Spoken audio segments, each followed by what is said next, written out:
Olá, começa agora mais um programa Projetos de Lei. Vamos conhecer propostas que estão em análise aqui no Parlamento Paulista e algumas delas que já foram aprovadas, viraram leis e ajudam a melhorar a qualidade de vida das pessoas. Como a lei que institui a Semana Estadual de Conscientização sobre a paralisia do sono, um mal que afeta mais de 2 milhões de brasileiros. Ou ainda, um projeto em discussão aqui no Parlamento que prevê a meia entrada para jovens até 21 anos, estudantes ou não. E o programa de hoje tem mais. Vamos começar com uma proposta de segurança para os motoqueiros. Nos últimos 3 anos, foram registrados aqui em São Paulo vários acidentes graves envolvendo cerol, aquela linha com pó de vidro usada para empinar pipas. 6 deles acabaram em mortes. Bom, para acabar com esses riscos, o projeto de lei do deputado Coronel Telhada, do PSDB, está em discussão aqui no Parlamento Paulista. A proposta proíbe qualquer tipo de linha que possa colocar em perigo a vida das pessoas. A história do André é impressionante. De repente eu vi o céu, porque a minha cabeça tinha cortado e eu só ouvi o barulho. Eu não senti o corte. Não, você não sente na hora. E aí eu puxei o capacete e fui até o posto rodoviário. O peito esquentou, né? E fui até o posto rodoviário para que me socorressem, porque eu não conhecia nenhum hospital por ali. O período de férias escolares, somado com a presença de vento forte, é a combinação perfeita para uma das mais tradicionais brincadeiras infantis: empinar pipa. O problema é que a presença dos objetos feitos com papel de seda coloridos no céu alertam para o risco de acidentes graves. Tudo por conta de linhas super resistentes e o tão temido cerol. No acidente, André rompeu 4 músculos de sustentação do pescoço. Vários vasos sanguíneos foram cortados e ele quase morreu. No hospital salvaram minha vida ali, porque cheguei lá praticamente sem movimento, só via e ouvia tudo, mas eu não tinha movimento nenhum, não tinha reação nenhuma. O projeto de lei que proíbe a fabricação e o uso de materiais cortantes e cerol tramita na Assembleia Legislativa de São Paulo desde 2016. A autoria é do deputado Coronel Telhada, do PSDB. O cerol é uma coisa que foi inventada, onde a pessoa mistura cola, farinha com um pouco de vidro, passa na linha e aquilo faz com que corte outra linha. Só que quando está estendido no meio da pista, está cortando o pescoço de pai de família. E já existe alguma lei, existem leis referentes aí, mas ela fala só do cerol. Mas hoje se usa vários outros objetos que são cortantes, limalha de ferro, vários objetos que não vêm à mente agora quando fizemos o projeto, mas que deixa de ser especificamente o cerol, ou seja, está proibido o cerol. Então nós estamos aí proibindo todo e qualquer tipo de objeto cortante em linha, justamente para... Você sabe que o brasileiro adora burlar a lei, né? Tudo que ele pode fazer, não, mas a lei falou no A e aqui é um E, então burlou a lei. Então, como a lei fala em cerol especificamente, nós estamos no projeto 765 falando em tudo que altera o componente da linha, que a torna cortante, que é proibido. Visando salvar vidas. Segundo dados da AES Eletropaulo, foram registrados 2 acidentes em decorrência de imprudência durante a prática de soltar pipa neste ano. Em 2016, no entanto, 4 das 11 ocorrências observadas foram fatais.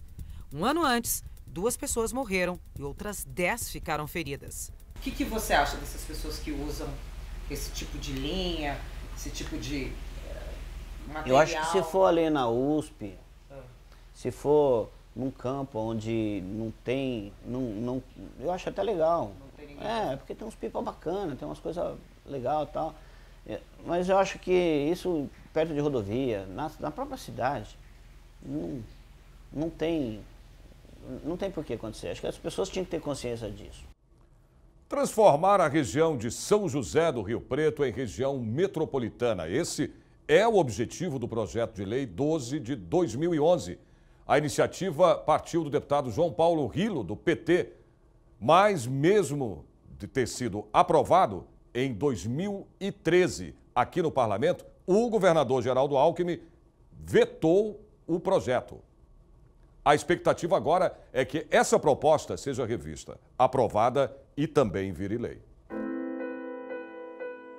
As regiões metropolitanas formam aglomerações urbanas. É uma grande área urbanizada, formada pela cidade núcleo e adjacentes, que se formam assim em uma imensa metrópole.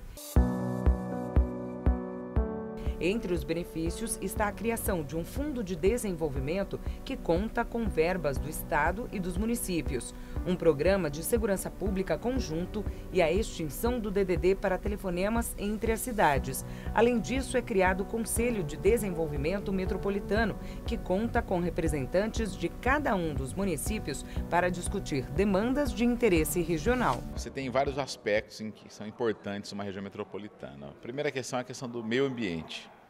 Não adianta você tratar esgoto numa cidade se o rio que passa naquela cidade passa em outra. Então você tem que tratar o esgoto em toda uma região. Senão, trata numa cidade. Rio Preto, por exemplo, tem esgoto tratado. Mas Mirassol não tem, Guapiaçu não tem.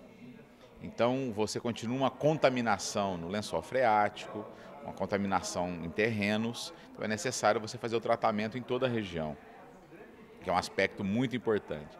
A questão da mobilidade urbana. Rio Preto é uma cidade universitária, né? Muitas universidades, muitos cursos, boa parte dos estudantes são da região. Nós temos política de transporte para isso. Mesma coisa é o atendimento à saúde. Nós temos um hospital de base lá, né, com participação muito forte do Estado. E uma grande incongruência no atendimento de saúde em vários municípios. Não tem uma estrutura estadual organizada. Se você pensa de maneira regional, você consegue facilitar as coisas. Tem um contorno ferroviário a ser feito em Rio Preto, que também teria que fazer em Cedral e em Mirassol. Então são projetos de infraestrutura que você começa a discutir de maneira regionalizada. Uma outra questão ambiental que são aterros sanitários. Os municípios isoladamente, eles não têm condições de fazer um aterro sanitário. São os velhos lixão, ou senão você encarece muito o preço da coleta e destino do lixo. Agora, se você tem uma região metropolitana, facilita você fazer um consórcio entre 10 municípios, fica muito mais barato para todos eles, você constrói um único aterro para atender esses 10 municípios nos próximos 15, 20 anos. São José do Rio Preto tem uma população estimada, segundo o IBGE, Instituto Brasileiro de Geografia e Estatística, em 442.548 habitantes, sendo o 12º mais populoso de São Paulo. Para que determinada área seja declarada região metropolitana, é preciso o cumprimento de algumas especificações. Uma delas é que o número de habitantes deve ser igual ou superior aos 800 mil. Mas, dependendo das características da região, uma área pode ser declarada metropolitana mesmo com uma população inferior, se a densidade demográfica for igual ou superior a 60 habitantes por quilômetro quadrado, ter mais de 65% da população economicamente ativa e trabalhando em atividades urbanas. Pelo projeto de lei proposto, será criada a região metropolitana de São José do Rio Preto, o Conselho de Desenvolvimento da região e o Fundo de Desenvolvimento Metropolitano. O governador aprovou o projeto de região metropolitana do Vale do Paraíba, da região de Sorocaba e agora da região, ano passado, da região de São José de Ribeirão Preto, e não envia para cá o projeto de São José do Rio Preto. Já foi aprovado aqui, ele vetou, então a casa pode derrubar o veto ou o governador enviar um novo projeto, que eu também aceitaria sem problema nenhum. É muito importante criar uma unidade regional. O problema é que o governador ele tem diminuído os investimentos na nossa região. E a criação da região metropolitana, né, daria uma lucidez maior aos dirigentes, aos prefeitos, no que diz respeito ao papel do Estado na região. Vamos agora ao intervalo e na volta mais propostas em discussão aqui na Assembleia Legislativa. Um instante só.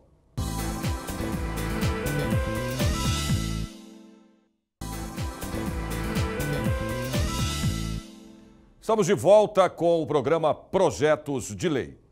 Muitos dos refugiados que encontraram apoio aqui no Brasil buscam, além da segurança, condições melhores de vida.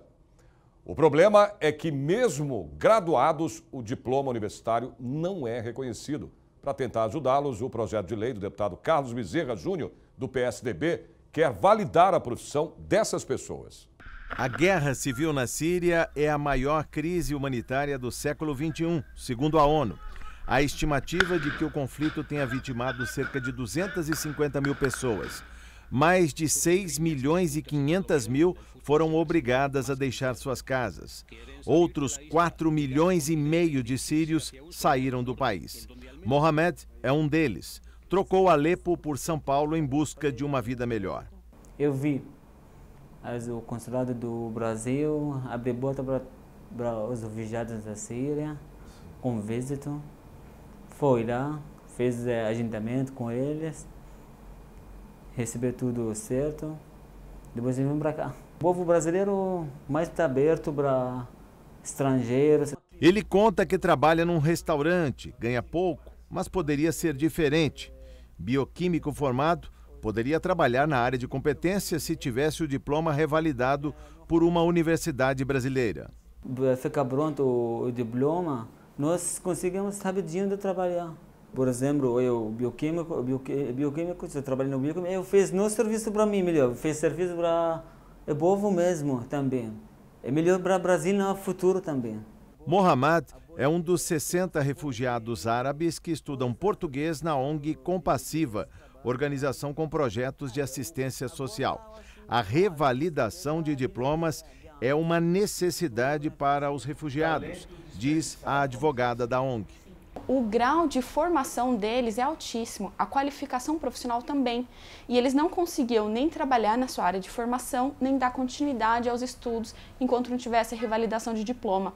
Então, para tentar tirá-los dessa situação de subemprego e de perceber um salário menor do que de fato eles têm direito, por causa da formação que eles têm, nós decidimos entrar com esse projeto de revalidação de diplomas de graduação. Foi para sanar este problema que o deputado Carlos Bezerra Júnior, do PSDB, protocolou o projeto de lei 557 de 2016. Você pensa num refugiado que saiu do país dele, obrigado por causa da guerra. Ele não queria abandonar o país, a nação, a cultura, mas ele foi obrigado a sair por sobrevivência. E aí ele chega no Brasil e parte da identidade dele, da nação, do país, se perdeu. Outra parte, que é a formação dele, porque quando a gente gasta anos para ter uma formação, aquilo faz parte de quem nós somos. E ele chega aqui no Brasil e isso se perdeu. Ele vai começar a trabalhar em situações de subemprego, que também são dignos, mas que já não fazem parte. Então, uma coisa que a gente procura é dar um recomeço digno para a pessoa, que ele possa estar no Brasil e, apesar de toda a dor que ele carrega, que ele possa ser recolocado de uma maneira justa e digna no mercado de trabalho e que ele possa receber o salário da maneira que ele merece, por tudo aquilo que ele se dedicou, que ele investiu, que ele estudou todos os anos que ele gastou para se formar. Segundo a exposição de motivos, além do caráter humanitário, refugiados têm a capacidade de agregar capital intelectual e ideias inovadoras onde se estabelecem. Eu quero melhorar no futuro. O projeto de lei do deputado Teonílio Barba, do PT, prevê a instalação de portas de proteção em todas as estações de metrô da capital. A única linha que conta com esse equipamento é a linha amarela. Os usuários aprovam a ideia. O funcionamento delas é sincronizado. A porta de emergência só se abre quando a porta do trem faz o mesmo movimento. Assim, com segurança, fica mais fácil usar o transporte público. Mais seguro, mais confortável, sem medo de ficar com medo de cair no buraco, né? Tá sempre tranquilo. Eu acho muito seguro, acho que é bem melhor porque evita, né, da pessoa cair, criança, essas coisas, então eu acho que é bem melhor. Se fosse assim nas demais, com certeza ficaria bem melhor. O objetivo destas instalações é evitar a queda de objetos e usuários na via. Também melhora o fluxo de embarque e a segurança dos portadores de necessidades especiais. Além de tudo isso, impede que o passageiro tenha acesso às áreas de túneis a partir da plataforma. Por isso, o deputado Teonílio Barba, do PT, propõe um projeto de lei que vai obrigar o metrô a instalar portas como esta em todas as estações da malha metroviária. De acordo com a proposta, o metrô teria 180 dias para apresentar um cronograma de implantação e 12 meses para entregar o trabalho. Tudo a partir da publicação da lei. É viável, lógico, sempre, segurança sempre, bem melhor. Este gestor da concessionária Via 4, que administra a linha amarela, diz que a mudança é mais do que necessária, mas pode não ser fácil. Os sistemas antigos, né, ele teria que ter um sistema de sinalização que converse com a porta. O nosso sistema já foi concebido assim. Então o trem, quando ele está chegando e está iniciando a parada, ele emite um sinal para a porta e as portas do trem abrem concomitantemente com as portas da plataforma. Fazer isso numa linha antiga requer uma revisão no sistema de sinalização dos trens. Então eu não sei avaliar o custo disso, mas certamente não é nada simples. Todas as linhas novas deveriam vir com esse recurso, porque ele é extremamente comprovadamente eficaz em termos de acidente, é zero acidente, né? Então isso por si só já é uma grande vantagem, né? Pela estação, a opinião sobre a importância de mais linhas como esta é uma só. Seria ótimo, sem dúvida. Tem outra segurança a mais, tranquilo. Seria excelente. Para a segurança da população seria sim muito bom. Vamos conhecer agora a proposta do deputado Márcio Camargo, do PSC, que pretende regulamentar a cobrança da meia entrada para jovens até 21 anos, estudantes ou não. O projeto em discussão aqui no Parlamento quer garantir lazer e cultura a essa porcentagem da juventude que muitas vezes tem de se sustentar, para pagar os estudos e acaba com pouco dinheiro para se divertir. 71% dos brasileiros acham que o acesso à cultura é caro, segundo pesquisa do Sistema de Indicadores de Percepção Social. Realidade que fica ainda mais latente para os jovens. Faço faculdade e estágio, não dá para ir no cinema e no teatro com o valor que está hoje. E aí dinheiro não sobra? Sim, não sobra. Isso. O número de jovens que nem estudam nem trabalham também cresceu, chegando a 22,5% em 2016. Um dos incentivos à cultura veio através da meia entrada em cinemas, circos, espetáculos teatrais, esportivos, musicais e de lazer. Mas não é para todos. Hoje quem pode usar a meia entrada são apenas estudantes. Mas um projeto de lei tramitando na Assembleia Legislativa de São Paulo pode mudar tudo isso. O projeto de lei 113 de 2017 do deputado Márcio Camargo prevê a meia entrada para todas as pessoas até 21 anos de idade e não precisa ser estudante apenas. Hoje quase todos os jovens até 21 anos estudam, mas ainda e às vezes é difícil comprovar com a carteirinha, tem que ter a carteirinha da entidade e tudo mais. A gente vê tudo isso, o jovem mostra a carteirinha da escola e não tem a meia entrada. Então, como é um projeto que já existe no estado do Rio de Janeiro, onde jovens até 21 anos não precisa nem comprovar com a carteirinha. Ele entra em qualquer estabelecimento, shows, cinema, lógico que tem que ter uma grande programação. Isso, os donos, proprietários de cinema não vão perder com isso, porque vai aumentar o número de jovens que vão poder assistir e não estavam assistindo pelo fato de não conseguem pagar uma entrada inteira. O projeto ainda está tramitando nas comissões da Casa e mesmo antes de virar lei, já foi aprovado pela população. Eu ia achar maravilhoso, né? Por quê? Que a pessoa vai pagar menos para entrar nos lugares, né? Vai ter mais acesso, as pessoas vão poder, um programa que eu fazia uma vez a cada 2 semanas, eu vou poder fazer toda semana, vai poder se planejar melhor.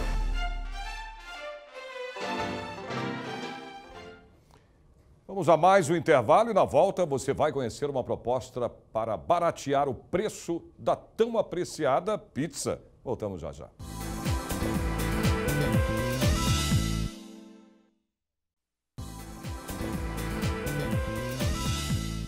Estamos de volta com o programa Projetos de Lei.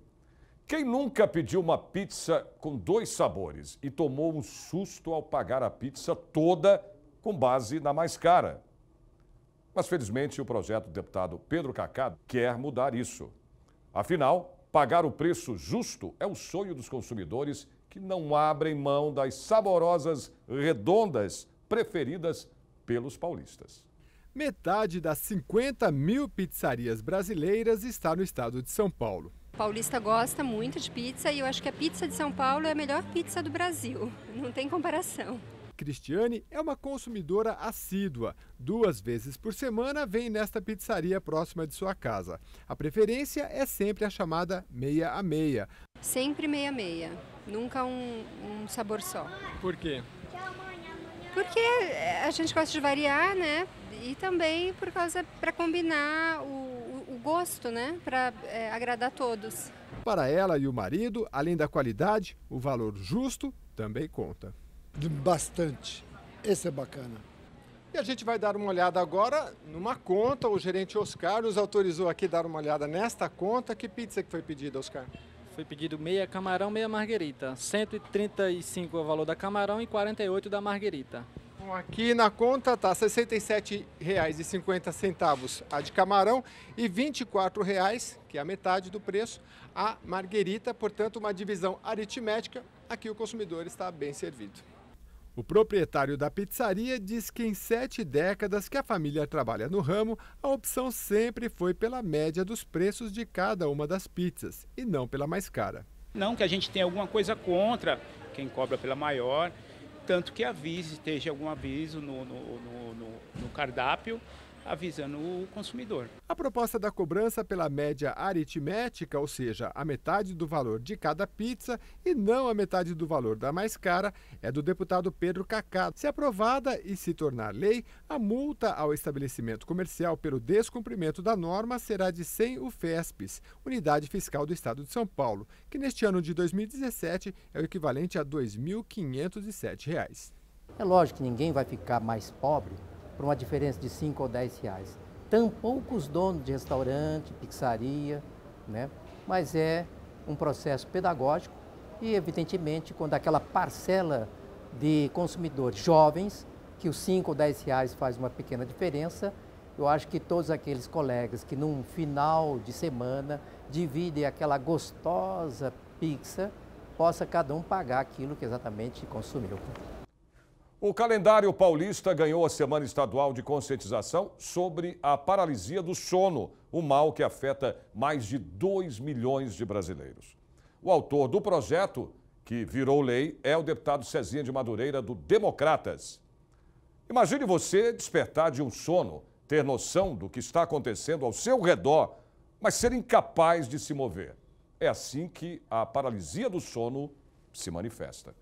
Maria Tereza tinha 12 anos quando passou pelo primeiro evento de paralisia do sono. Eu estava viajando com meus pais de carro para o interior de São Paulo e acabei dormindo, encostada assim na janela, e quando eu acordei eu não conseguia me mexer. Então eu tentava me mexer, não conseguia, tentava falar. Eu conseguia ouvir meus pais conversando, só que eu não conseguia me mexer. Eu tentava acordar e não conseguia. O que você sentiu na hora? Eu senti muito desespero. A paralisia do sono é um transtorno que ocorre logo que a pessoa acorda ou no momento em que ela começa a adormecer. É um problema de comunicação entre o cérebro e o corpo. Durante o sono, o cérebro pode demorar para devolver o movimento ao corpo.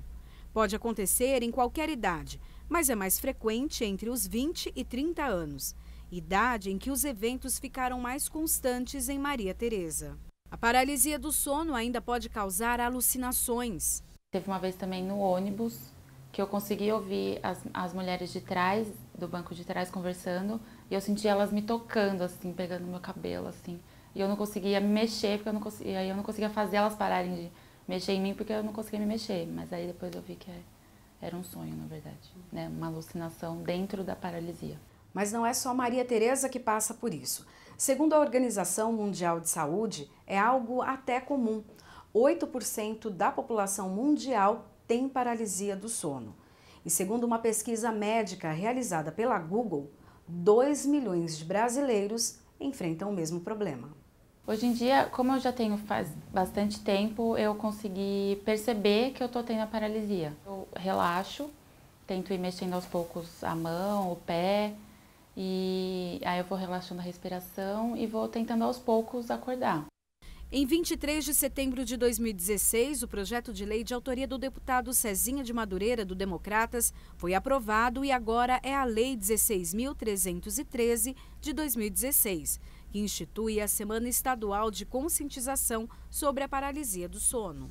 Acho importante as pessoas saberem que isso acontece, se nunca aconteceu com a pessoa pode vir a acontecer, e para elas, né, se acalmarem, que vai ficar tudo bem, que elas vão conseguir acordar. O programa Projetos de Lei chega ao fim. Até o nosso próximo encontro, hein? Eu espero vocês. Até lá.